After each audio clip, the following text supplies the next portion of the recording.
Hi friends, welcome to Palnadu kitchens. నేను ఈజీగా అప్పటికప్పుడు ఒక 5 మినిట్స్లో చేసుకునే బ్రేక్ఫాస్ట్ చేసి చూపిస్తానండి. అందుకోసం స్టవ్ మీద ఒక గిన్నె పెట్టుకొని సరిపడినంత ఆయిల్ వేసుకొని పోపు దినుసులు వేసుకుంటున్నాను. చూశారు కదా, పోపు దినుసులు ఫ్రై అయిన తర్వాత సన్నగా కట్ చేసుకున్న ఉల్లిపాయ, పచ్చిమిర్చి కూడా వేసుకోవాలి.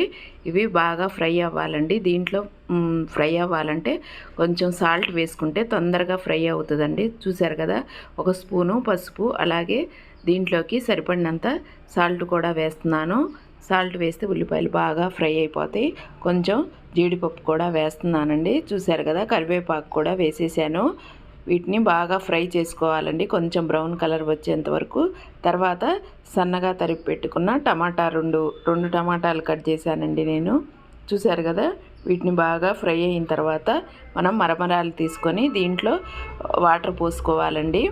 వాటర్ పోసుకొని ఆ మరమరాలని కొంచెం ఆ వాటర్ అంతా పిండేసి మనం వేసుకోవాలి బాండీలో.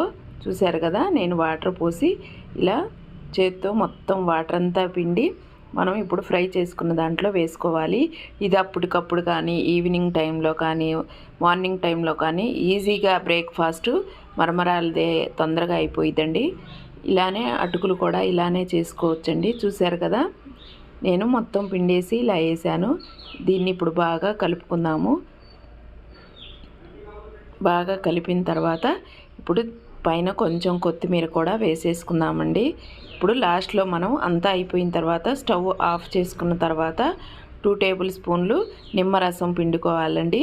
మీకు నిమ్మకాయలు అవైలబుల్ లేకపోతే మనం పోపు వేసినప్పుడే 2 టేబుల్ స్పూన్లు చింతపండు రసం కూడా వేసుకోవచ్చండి. అలా కూడా చాలా బాగుంటుంది. చింతపండు రసంతో కూడా నేను నిమ్మకాయలు ఉన్నాయి కదా, అందుకని 2 టేబుల్ స్పూన్లు సరిపడినంత పులుపు వేయాలి.